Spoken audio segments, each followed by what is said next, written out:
Welcome to Psyched by MG. This is Mary Grace Randazzo Ratliff, or MG for short. I've been a psychotherapist in private practice for 32 years now. Guess what, everyone? We all have issues. So it's time to lighten up and move forward. Let's stop letting our crap control us and take control of our crap. Good evening. Good evening. Hello, hello. Hi. Hello, hello. Oh How are you? I'm doing good. I'm doing good. Okay. Everyone, you can find us on Google Podcast, Apple Podcast, Detroit Podcast, YouTube, Facebook, Instagram. Just look up Psyched by MG. You can find generic African Auntie Barbara Mangahai on all of the same platforms. We would love it if you would stop what you're doing right now. Just stop and hit like, subscribe, and send us a message because we really, really would appreciate it. We're getting lots of you who are writing and giving us great show ideas, and we really appreciate it. So now that that's out there and done, Barbara. Yes, girl. Yes. What? How the heck are ya? You look so tired tonight. Fridays, right? Fridays. Yes. Fridays just, Friday is crazy in and of itself. It's just trying to manage other people's energies as well as manage my own energies, and in between work and dealing with people's the gift stress. Who wants this? I don't know if I should get this one, and I'm like, you know what, sort yourselves out. I'm not even in that game right now. Like, I am so far away. I'm going to Africa, right? So I'm just like, my soul is no longer here. You are dealing with a physical body. So I look at them, I'm like, you're dealing with just physical body, so go sort yourselves out. Mama is already on the plane. They're ordering their Amazon stuff and trying to get themselves sorted out. So sometimes I have to go in there and just kind of do some damage control or manage energies. Things start getting out of control and heated, and I'm like, yes. Can you not do that? I know, and you have 4.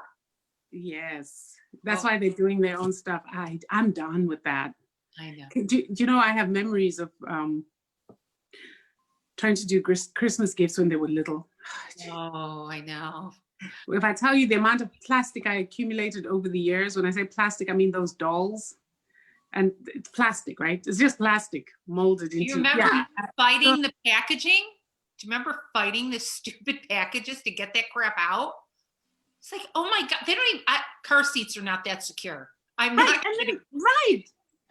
And the thing about it is, because they were so little, they couldn't get them out the packages themselves. Oh, you had to sit there with the little scissors, and the DIY things is couldn't stand those. Get a doll's house, and then you have to put it together yourself. Yeah. Oh yeah.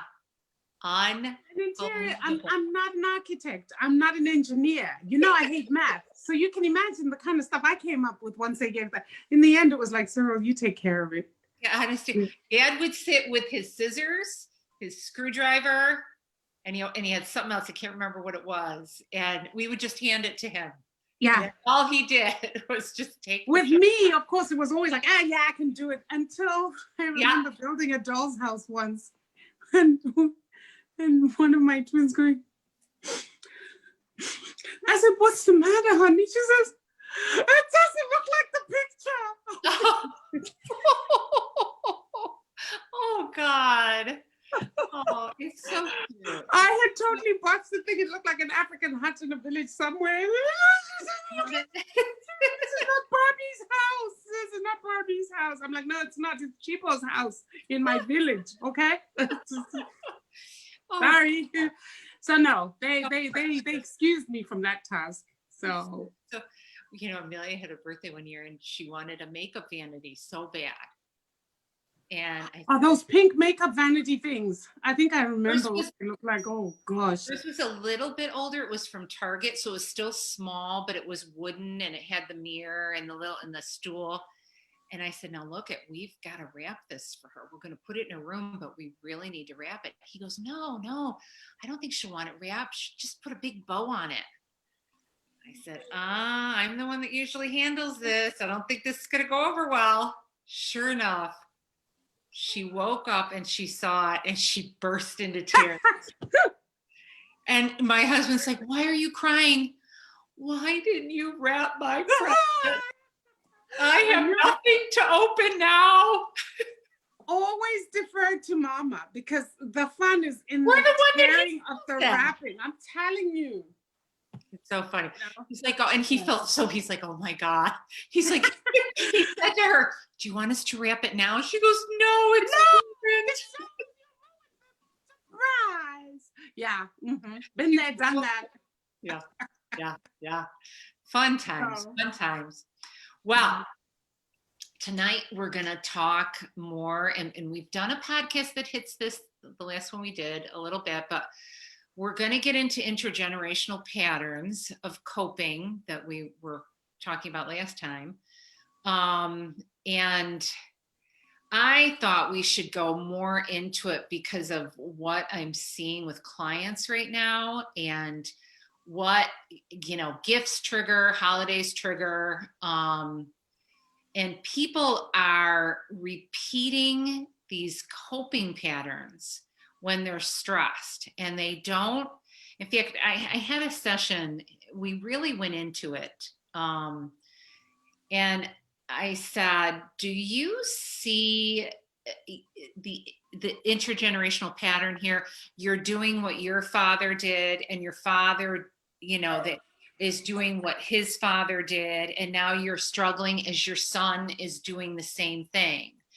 And it is, some people it's blowing up really easily. For other people, it's shutting down and not talking when a conflict is in the room. Passive aggressiveness can be an intergenerational pattern where being detached. And Barbara, you and I have had so many conversations about this.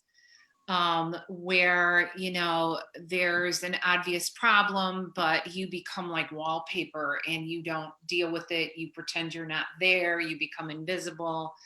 And therefore it causes a problem. And so it's hard. Therapists, we get exposed and coaches get exposed to these generational patterns, and we want to understand them so that you can understand them. Right.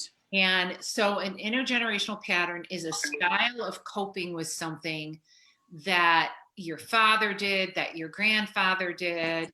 Alcoholism can be a very broad one, that alcoholism has been passed down from generation to generation, where, my grandfather drank, my great grandfather drank, I drink.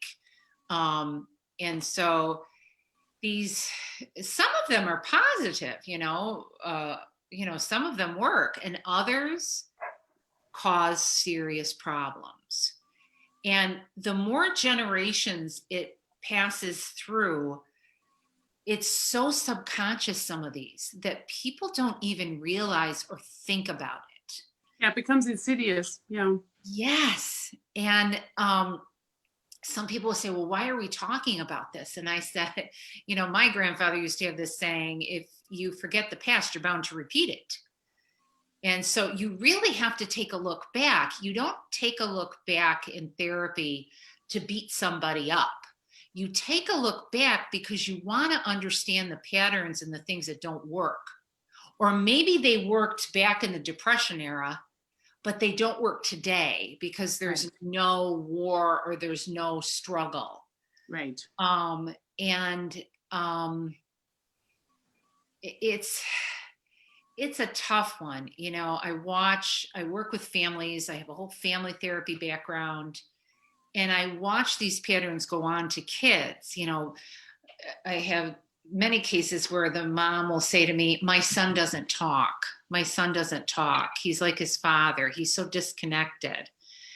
And so we'll bring the boy in, and sure enough, hard to talk. It's like pulling teeth. Right. Bring the father in, hard to talk. It's like pulling teeth. And what I like to do is I like to have some fun with it. I like, we talk about this all the time. I like them to take a look at the behavior pattern and, just gently get to know it. It's something that's causing a problem, but it doesn't have to be so serious that you're afraid to look at it. Right. And when we look at the trait that doesn't work, such as we'll use this one case as an example, as a boy that doesn't talk, and the mom will say often, he's so stressed out, I can tell, I can read him. I'm worried. I think he needs therapy. He's not eating right. He's not sleeping. He's having anxiety now. And so the number one step, and I say this often, is you have to become aware that there is a pattern. You have to become aware of the trait, the style of coping that you do. And you have to take a look at, where is this coming from? Where did I learn this? Because patterns and behaviors of coping are learned behaviors. Right. They're not organic and they're not biological.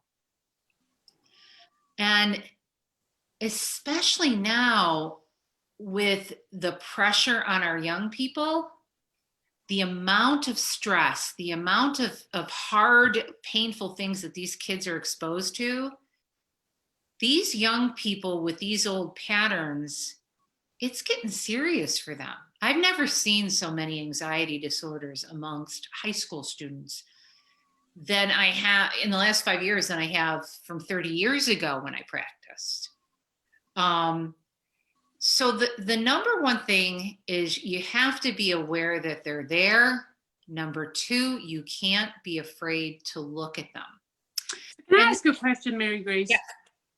So I'm gonna be your active listener for a minute. So I hear you saying you're seeing a lot of anxiety among young people. Is the anxiety part of the coping or generational coping, or is the anxiety a symptom of not coping? You know what I mean? Both. It's both, because I'm thinking of this one case in particular that I saw years ago. This young person, the pressure and the stress to perform and perform well caused a lot of anxiety. Mm-hmm. And then the body didn't know how to cope with it, which created its own anxiety. So they get hit from both sides. And these poor young people, the demands and the pressure on them to perform at high levels now at such young ages, their bodies are short-circuiting. They can't, they think they can't hack it. And I say, no, your surroundings are failing you. The adults in your life, society is failing you right now. This isn't that you can't hack it, because I'm going to tell you, the pressure you're under, I was not under that kind of pressure when I was younger. Right. Absolutely. Especially with what the schools are doing now. Yeah, I know. I was going to say the academia, that academic world is kind of crazy sometimes, especially in these so-called top tier schools is where you're seeing a lot of. Yes. And the reason I asked whether, the anxiety is the actual coping mechanism or a symptom of not coping is then, for example, when alcohol, caffeine, and drugs become involved as a way to, quote unquote, cope. Yeah. That is, God, I cannot talk enough about caffeine with young people right now. We never had so many caffeinated options when we grew up. Right. I mean, this is a drug, and people need to understand caffeine's a drug. Right. Caffeine is a stimulant. We used to call them speeders. Right. And these kids doing double shots of espresso or high energy drinks the caffeine addiction is so out of control. I'm very good friends with some doctors, and they'll say, oh, I've got, these kids coming in, they can't focus. I said, the first thing you got to do is do energy drink assessments. Right. Caffeine drink assessments before you even go anywhere with these kids, because you're going to be shocked at the amount of coffee, the amount of lattes, the espressos, the energy drinks that these kids are drinking that are causing the distractions, the excitability. It would blow you away. And I saw him again and he said, oh my God, this is serious. I go, this is a serious problem. And doctors are not asking about this. Well, the thing is, that's because caffeine is an acceptable drug, right? It's addictive, yes, but nobody seems to ever talk about caffeine from this point of view. To be honest, you're the first person I've ever heard putting coffee, sort of when we talk about, ways in which people can escape or cope or whatever, naming caffeine as one of the drugs of choice. My mind doesn't automatically go there. It was hearing you talk about it, because it's so coffee's in the home. Anybody can just go you can drink as much coffee as you want. Nobody really monitors how much coffee anyone is drinking, right?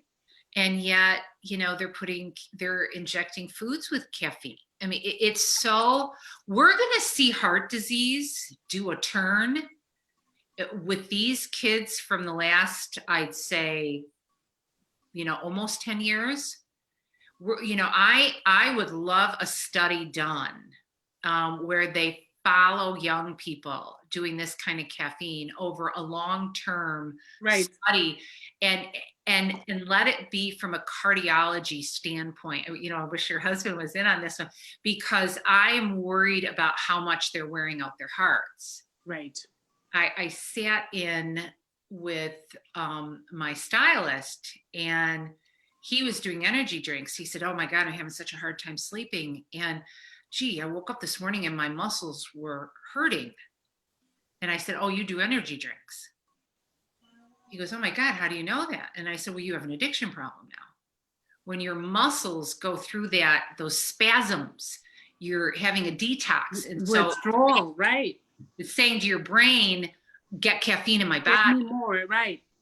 And I said, you have to stop the energy drinks, because he likes to do them, especially before he works out every day. Oh, yeah. And I said, well, you're playing with fire, and not to mention what the hell you're doing to your heart. Yeah. And he's like, oh my God, I never thought about it. I said, you'll know you're addicted if you can't tomorrow get up and not have any. Mm-hmm. Now you've got an addiction problem. And you're also going through withdrawals. It's the same thing with coffee. Same thing with coffee. You're going to go through leg spasms. You're going to have feelings of anxiety, headaches. People talk about that, muscle aches. Not to mention what it does to your stomach. Mm-hmm. So now if we were I know we're talking about addiction right now, I'm going to put it right into intergenerational patterns. Mm-hmm. That, I'm Italian. They're big coffee drinkers. Oh, absolutely. I mean, I love going to Italy because it's like every second building has got a little cafe, people sitting outside, and the way it's drunk is what fascinates me. You get a nice concentrated little shot and people throw that back, and then they go on and then they meet another friend for coffee and they sit down and they get another coffee. It's fascinating. It is some of the best coffee in the world. I love moving around there because I love the smell of coffee, I have to say. I don't drink much of it, but there's just that beautiful aroma. Yes. I have coffee now, but I drink decaffeinated. Because you love the taste, right? You're not looking for caffeine. Love the taste. You're so I do a water processed to not get the chemicals, a water processed decaffeinated. And I had to switch to that because I had an addiction to coffee. We all laugh. Oh, you haven't had your coffee today. Oh, you haven't had your coffee today. People got to stop for a second and think it through. If you're not sleeping right, when was the last hit of caffeine that you had? Right. If you go to bed at 9, 10 o'clock, God, I hope it wasn't, after 4 or 3. Right. Because it's hitting your system. if you come from a family that struggles with addiction, whether it's food addiction, spending addiction, alcohol, drug addiction, you have to watch out for patterns of coping that deal with compulsivity and addiction. Right. Because for you, you were surrounded by that. That was a norm. That's familiar to you to have that issue. So it becomes the norm and the way of being and becomes no big deal. Right. It takes awareness and intervention to speak to you and go, wait, but does it work? Is everyone okay? Is there a history of obesity? Is there a history of diabetes? Is there a history of, liver disease with alcoholism and drug abuse? Because this is damaging. Yeah. And if it's intergenerational patterns of this, there's some work to be done because you're changing it in yourself, but you're also going to, whatever you work on and whatever change you're going to make, you're going to change it for the future generations to come so they don't get sick and they don't struggle. Diabetes for women in my family, it's everywhere. It's just everywhere. And so I immediately said to my doctor, it's everywhere. I've got to get a handle on food issues. I don't want to end up with diabetic stroke and severe obesity. The Italian women in my family all struggle with that. We're very short. We cannot carry it. Right. Help. I've got to stop this pattern, and especially for my kids. Right.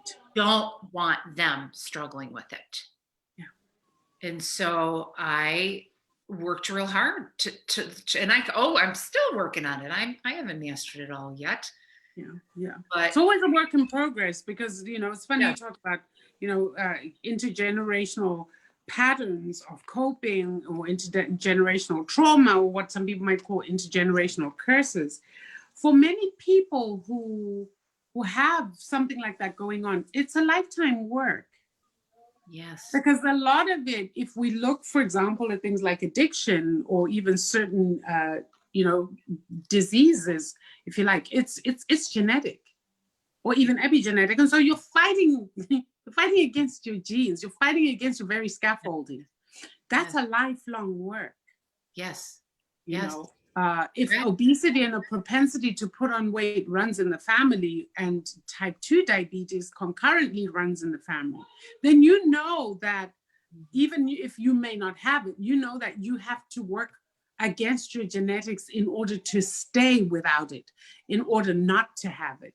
Yes. And that's a lifelong work.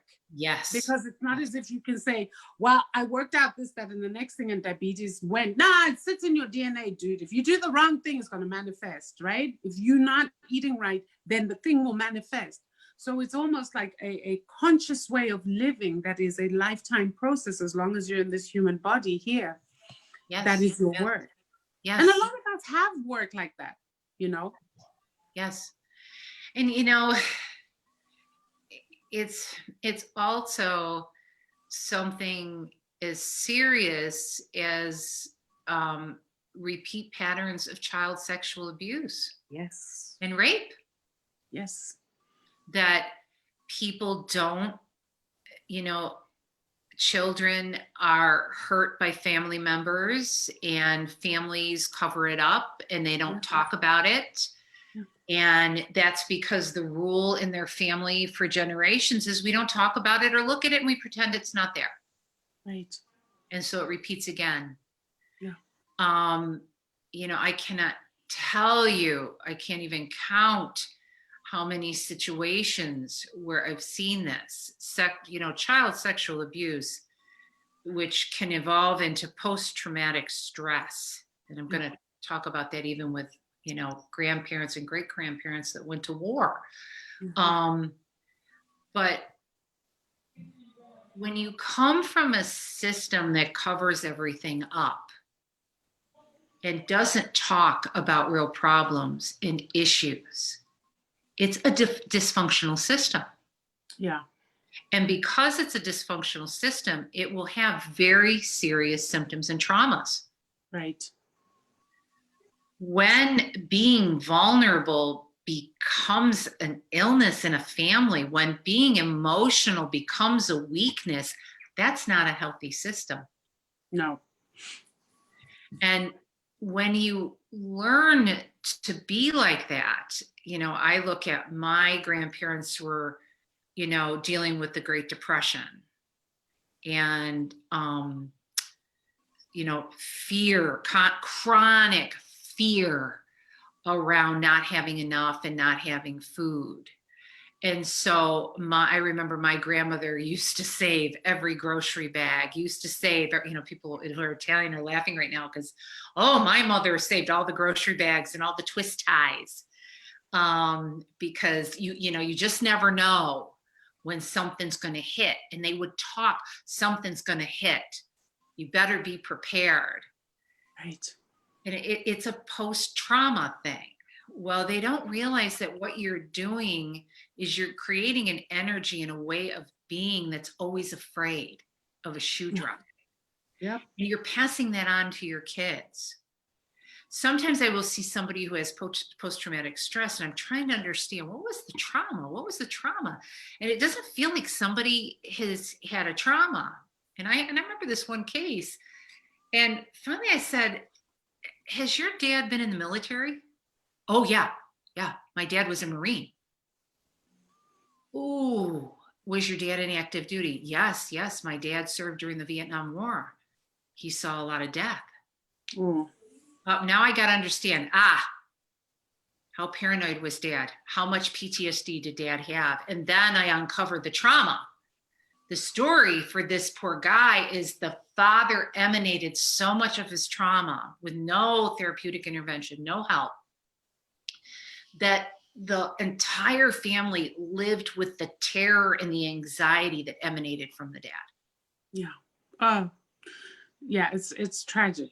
It's this guy did the same thing to his children. He had guns. He stockpiled things. He didn't trust people. His kids weren't allowed to play with certain families and other kids. They were never allowed to go over to somebody else's house. They lived as if their house was barricaded in for safety. He didn't go to war. His father did. And it's just, and now, did that dad want to pass that to his son? No, he didn't. He had to, because he never changed. He never. Right. He didn't acknowledge it, and then he didn't do the work that it takes to undo that, and to change that trajectory. It's not easy work. No. It's not easy work at all. I deal with it a lot in terms of, we look at things like, the mother wound. It's a series of teachings that I've been doing with a particular group of women. And I tell you, it has been so, there's been a lot of breaking open. I won't call it breaking down, but breaking open to certain realizations, because when you are perpetuating that same almost intergenerational pattern of coping, like hitting your children in order to have them behave, because that's all that's because you were hit, and then your mama was hit, and you watched your and your grandma hit your mama, and your great grandma hit your grandma. It's just, and then now the one who's taken the mantle to heal that coping mechanism. And it is a coping mechanism. I'll give you an example, because within the African American community, we are constantly policed. Our parenting is constantly policed. We are so hypersensitized to being called bad parents. We are also hypersensitized to knowing that when our children behave like normal children, they are pathologized. When our children are acting up in the store and kicking and fussing like normal 2-year-old, 3-year-olds throwing tantrums, they are pathologized. The looks you get, the looks that say you're a bad mother, the looks that say, oh my God, you're probably a single parent home, that's why these kids are unruly. we are also hypersensitized to the fact that at a certain age, our kids are no longer safe, even within a system that's supposed to protect them if they behave a certain way. So how do we cope with this? We cope most times by smacking. We cope by hitting in order to temporarily control those behaviors and get them to behave in a manner that ultimately we believe will keep them safe. So it's passed down, and we see this going, for those who remember 5-6 generations back, not that they remember, but stories that they have heard passed down of how children within their families were disciplined, quote unquote. It's horrific. Yes, yes. And so you have the current generation that I work with who are saying, I don't want to do this anymore, but I found myself one day sitting and thinking, oh my God, I've become my mother. Yeah. What am I doing? This is the woman I said I'd never become because of what she did to me. And look at me now. I've just done it for the first time. Usually it's a first time thing where they wake up and like, oh, did I just do that? And it triggers those memories of saying to themselves, when I'm a mom, I'll never become like this. Yeah. And it shows the power of these intergenerational coping patterns if they're not tackled directly. How subconscious they are. I'm envisioning a poor woman who's going through that and saying, oh my gosh, but you're doing the right thing right now, because they're so subconscious. You have to get them into your awareness in order to have power over them. It's just that simple. If you get them into your awareness, you can then work on them. That's it. But you have to get them there. And those patterns are, when they're from generation to generation, they go deeper and deeper and deeper into the subconscious. Yeah. But it's not that hard to get them out, especially if you work with a trained professional who goes, let me tell you this.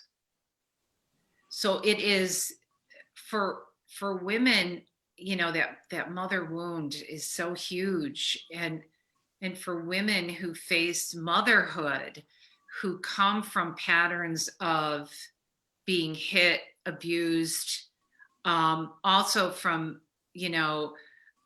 homes that all of the pressure is on her. She has to handle it all. She overfunctions. She's codependent. I just want you to take a nice deep breath. If you're listening to this podcast, just take a breath and sit down. And be very proud of yourself, first of all, for listening and being brave enough to think about this differently. Yeah.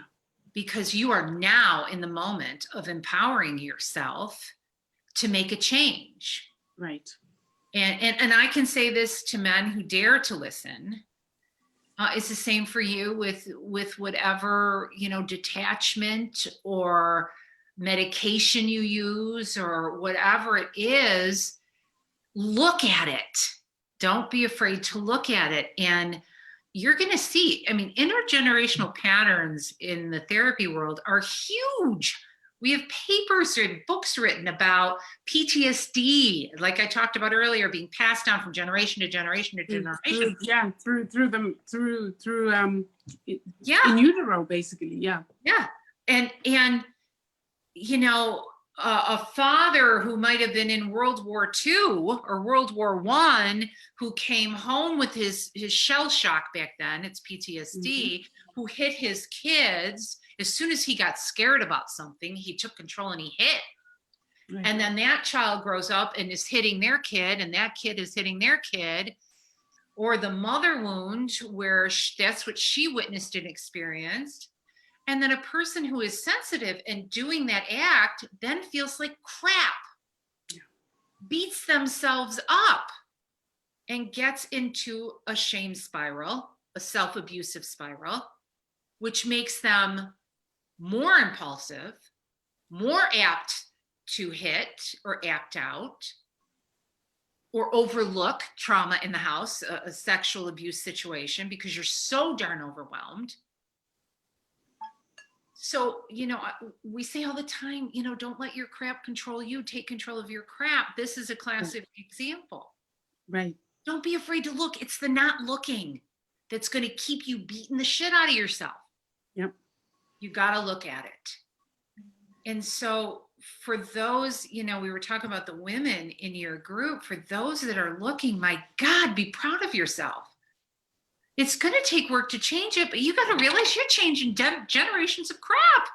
That's it. That's huge work. It's huge. This is huge. Yeah.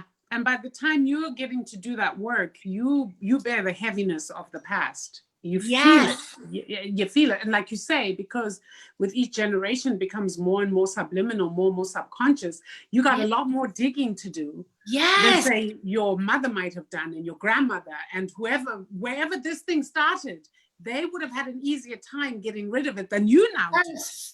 You have a pack that is old. And I say to clients, when you can get that perspective, you gain your innocence back. Right. We work so hard to get people's innocence back, to understand that this is so much bigger. Whatever you're doing, whatever the mistake is, it's so much bigger than you. So please look at that pattern, understand where it is coming from. And then the key is now give yourself your innocence back. Yeah. And people say, well, how do you do that? How do I said, you got to start talking nice to you. You don't sit there and say, oh my God, what the hell's the matter with me? I just hit my kid. God, I'm a horrible person. I'm such a son of a bitch. You don't do that. Now you're beating the shit out of you. Yeah. It takes a lot of compassion. A lot. A lot of these patterns come from a place of non-compassion. Yes. Not because of intention, but sometimes because of pressure. Remember, you're trying to cope. You're not thinking compassion. You're not deliberate. When these things are laid down and start happening and become habitual, these coping mechanisms, they come from a place of fear and panic. Like I said, as I outlined to you, what causes that? How do people get to that point where in a grocery store, they will pull their kid by the scruff of the neck and yank them and throw them in a car? It's from the stress and pressure of being under a gaze that is critical, that is judgmental, that is telling you you're useless. And so you're reacting. Yes. So there's no conscious thought about this is just a 2-year-old doing what 2-year-old. This is what they do, is 2-year-olds. Yes. They want what they want. When they don't get it, they throw themselves on the floor, kicks their feet in the air and scream blue murder. Yeah. It's a fight. Yeah. And it's that cortisol response of panic. Yes. And it's from that place that these traumas are born, because then the reaction to what's going on is a reaction, and it's not even commensurate with the action. Yeah. So you're not treating this like a 2-year-old problem, with a problem, or a 2-year-old just not even with a problem. Again, I'm pathologizing. A 2-year-old behaving like a 2-year-old when he doesn't get his way. You're not treating them like that anymore. That's right. And so your action is causes the trauma because it's not commensurate with what the problem is. Yeah. It's too heavy-handed because it's a reaction. And usually when people react, it's more excessive than it should be, right? There's no perspective there anymore. That's right. That's right. And so that's the beginning of these patterns. Yes, that's right. And it's often I use this word trigger, with post-traumatic stress. Post-traumatic stress is an anxiety disorder, and it means you've been through a trauma, and the trauma has wounded you and affected you in a way that when something familiar happens, so for example, people who come back from war, and years ago when they used the term shell shock, a common thing is a soldier would come back from war and be with their wife, and they would get into an argument. But for that veteran, the intensity of the argument and the way they went after their spouses, you would think that they were an enemy. Mm-hmm. It was too intense. It was too much. And the spouse would say, geez, we were arguing over eggs. He's screaming at me and breaking things and punching things. What's going on? Well, for that person who's been through trauma, they have two realities going on at the same time. If something scares them, if something makes the person feel trapped or that there's a problem or a crisis, the trauma body goes off as well as the present situation. Right. So yes, they come out of the gate with an intensity that doesn't fit the present situation. Right. So that argument is called a trigger. Right. So something can happen that's familiar. Anniversaries can be a trigger. If you were beat up on Christmas Eve when by your father when you were younger, for example, Christmas Eve, you could be saying, God, you have anxieties, you're snippy with people, you get in arguments on Christmas Eve. Christmas Eve can be a trigger. Right. Argument can be a trigger. Right. And so people with PTSD, these triggers can go off. Well, it's also the same with intergenerational patterns. Intergenerational patterns of, my family, the alcoholism's out of control around the holidays. My parents drank from Christmas Eve through New Year's. Right. My grandparents drank from Christmas Eve through New Year's. These are intergenerational patterns of trauma with these triggers going off. Right. So it's really important to pay attention to those too. So I will also ask the question, when a person is describing like, oh, I hate this time of year, or oh, I hate dealing with finances. I always get in a fight with my spouse. We can push and shove. Well, finances can be a trigger. Did your father used to beat your mom up because of money? And if that's the case, it's a trigger. Right. And to learn that term, when you can start learning the language of what's going on here, I think I'm triggered, it helps. Because that means that, like you said earlier, Barbara, there is so much packed into that interaction and that relationship that is not working and old. Right. That you have to gain perspective on. Mm-hmm. You got to go digging. You got to go, wow, I'm so pissed off at my husband, but it almost doesn't match. This is over a dinner time. Why am I fighting with him? Because I want to control what time we're having dinner. So it's tough. It's tough. And it's bigger than you. And it is something that if you can understand it and begin exploring it, you should feel a sense of relief because your innocence comes back. It isn't just you are this bad person who's a failure.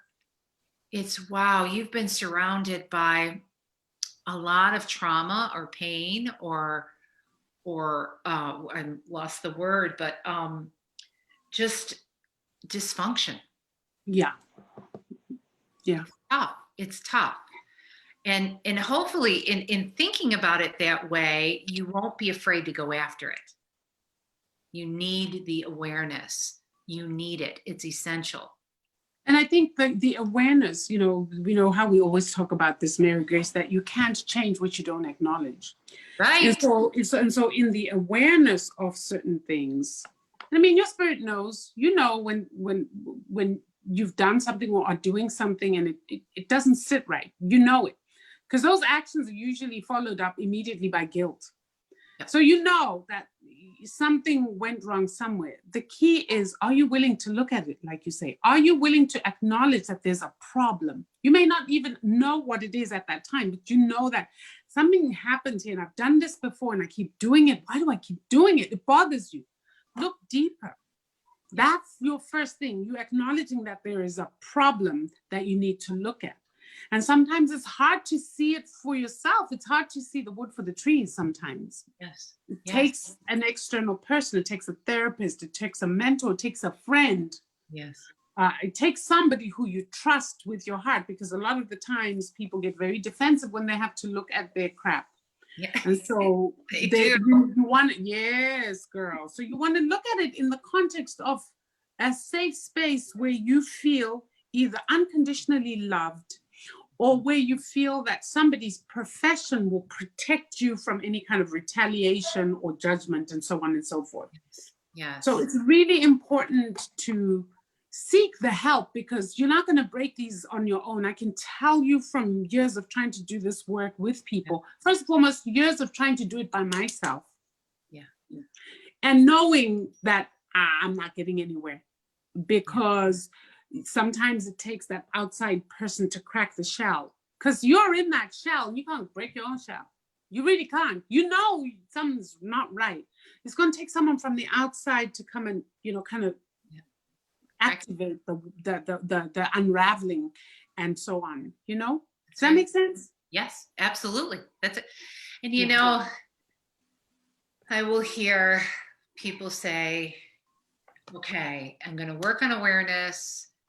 And when I get in the situation, once I have the awareness, I should be okay, right? And I'm like, no, doesn't work like that. You're not going to be okay. It doesn't work like that. You're going to get in there and you're going to make a mistake, because you got to fight the intensity that this stuff brings up for you. The intensity to shut down, the intensity to argue, the intensity that gets you to get passive aggressive. Right. I think I've shared the story before, when my husband and I first got together, and I come from abuse. I have, PTSD, and my husband, I don't know, I can't remember what we were talking about, but we started to argue about something, and I got so intense about it. And as I'm arguing with him, I'm very intense, and I'm lecturing and I'm spewing psychological crap at him. And he's just sitting there. He's not even arguing with me. He's just really quiet sitting there. And I thought, oh my God, shut up, girl. Shut up. Like, who are you really arguing with? He's not even arguing with you. What is going on with you? So I said, don't think I can't hear myself right now. This is embarrassing. I just can't shut up. I love that. That's so typical you. And he started to laugh. He goes, honey, you are so cute right now. And I said, and then I sat down. I dropped the trauma body, which is in fighter mode, standing up. Right. And I sat down and I go, God, the adrenaline that just rushes through my veins, it's so hard to control. Yeah. And it turns out acknowledging what I was doing, acknowledging the mistake, acknowledging the adrenaline, and saying, I don't know what to do right now, right, was the answer. Yeah. And I think I shared one time we were going to Target. Again, we didn't have kids yet, and we were forming our relationship. And we had an argument. And I was in the car and I said, I don't know how to fix this. I don't know how to make this better. And he leaned over and he grabbed my hand and he goes, but is that okay? I said, no, you don't leave arguments undone, because they turn into violence. There it is. And right. In my head, that's my old script. Right. And he said, well, maybe we're both just tired. Yeah. And I remember thinking, wait, what? What? Tired? People argue when they're just tired? It doesn't turn into violence. And I walked through Target like on another planet, just like, right. Wow, we're holding hands. He's fine. Wow. And I remember looking at something and I'm like, wow, this is really weird for me. And he'd go, are you all right? And I'd be like, yeah, but are you? Yeah, I'm fine. I go, you're really not mad anymore? Nope. So I had to train. No, you reminded me of a story that's quite sad, actually, along those same lines. And for anyone who gets triggered with issues, this is a show where we talk about everything. And so trigger warning, domestic violence is a situation. I witnessed this where a young woman who had grown up in a home where she had watched her mother being beaten, the old pattern. You get beaten, the flowers come, everybody's lovey-dovey, you're forgiven until the next round. Right. Well, she happened to be with somebody who she got into an argument and went into his face. And the guy kept moving away. He didn't want to lift his hands, nothing. And she started screaming, hit me. Hit me. Yes. Yeah. I knew where it was coming from because I knew her family.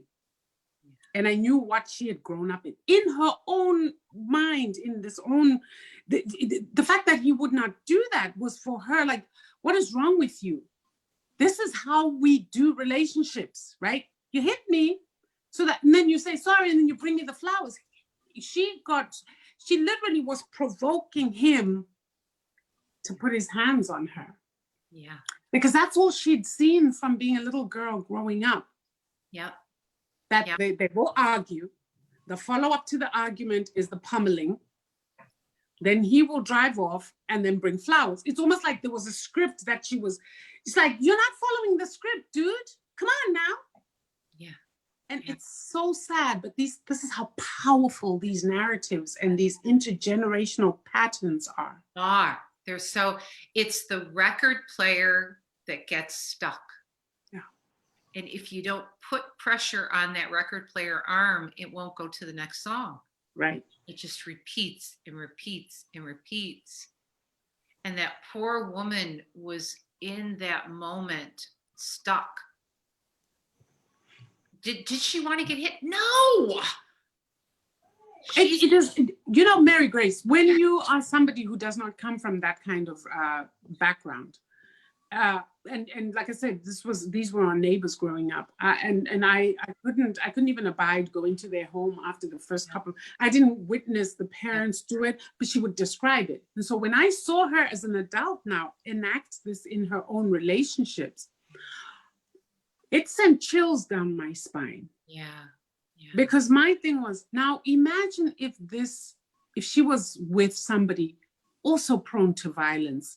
This is the stuff femicide is made from. Right. This is the stuff, because the way she was shoving at him. Yes. I'm looking at the guy and I'm praying. She was huge. She was tiny. And I'm praying that he doesn't snap, because he could literally have just broken her in two. Yeah. And she's in his face, like, and she's getting crazier and crazier because he won't hit her. He would turn to walk away. She would jump on his back to drag him back to say, which back is here. abuse. She only knows the script of somebody has to be abused. Right. Right. Somebody has to be abused. Right. And her innocence in this is, I've got to hurry up. I have to get this script to stop, because the piece doesn't come until the end and the flowers come. That's it. The flowers. This is it. The people don't understand that. That's really what the driver was. Yeah. We're arguing. Already for her, the argument meant it had to go down one way and complete the way she knew how it completes. She was trying to speed so it was like, can we speed this up already? This torture, can we just get it over with? Hit me already. Yes. So that you can get out and go get me flowers, and we're done with that. And then comes the nice part. Yeah. The making up part. It's so sad. The generational patterns of this, and again, it becomes so subconscious and such a habit, and you're so used to it that you don't even hear it anymore. It just goes off, and you just act it out, and you act it out. No, but when I confronted her, she thought I was the one who was crazy. Yeah. Like what? He loves me. Yeah. What's your problem? Like, why are you coming between our stuff? That's how we do. Now that part, that gets into the level of disconnect from your body. She can't feel anything. She can't. Probably dissociated in childhood, sweetheart. Probably dissociated in childhood, because think about being a child in a home like that and witnessing stuff like that over and over and over again. You flee your body. You totally dissociate. And so now you're in a relationship.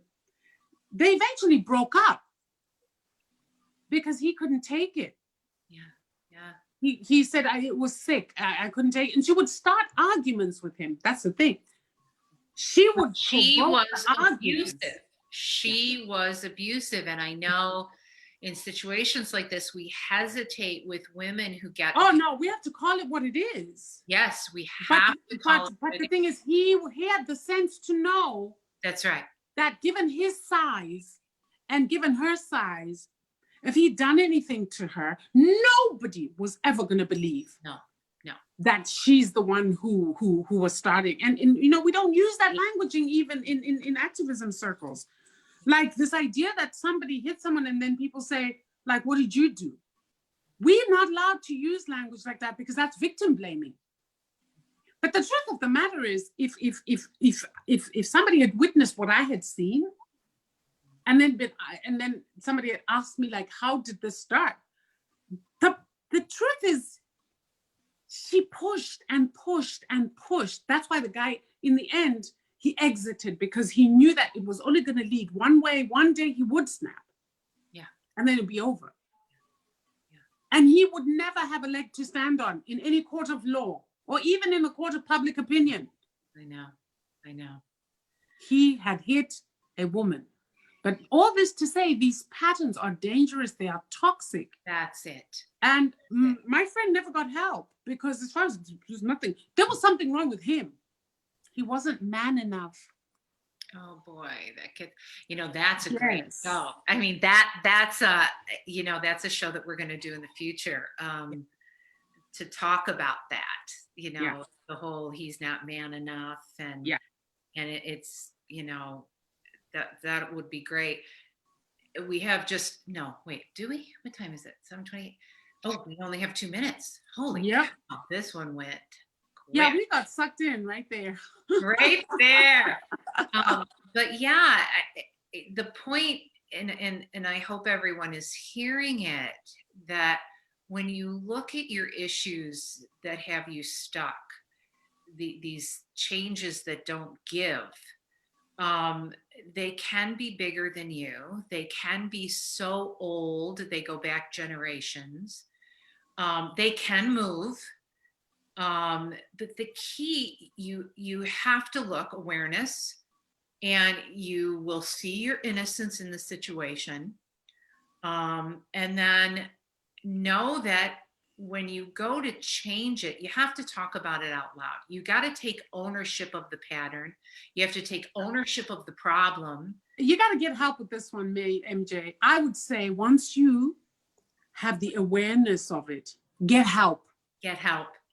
Because help. awareness in and of itself won't change the pattern.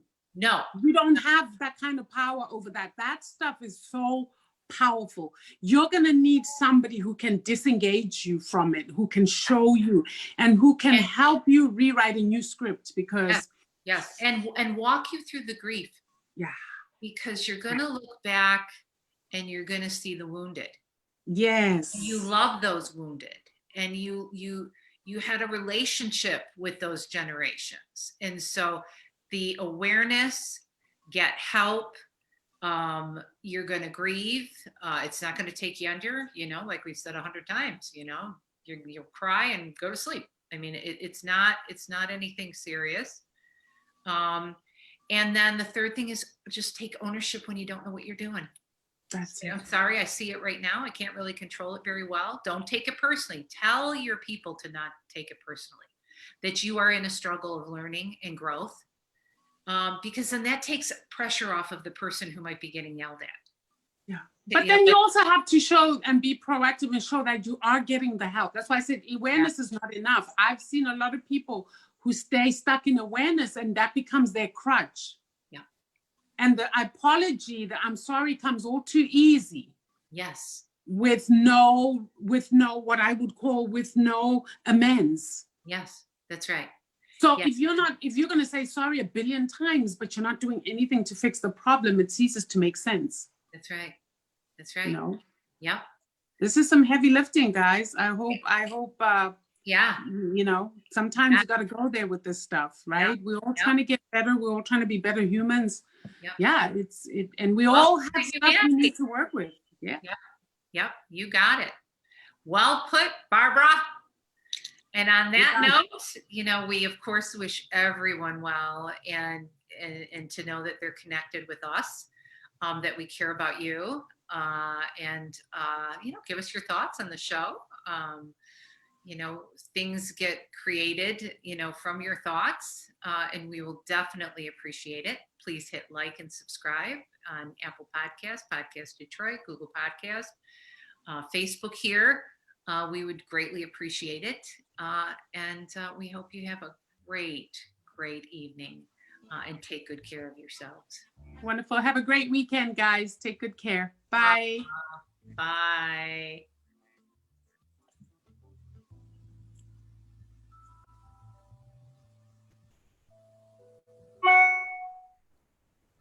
All right, you're clear.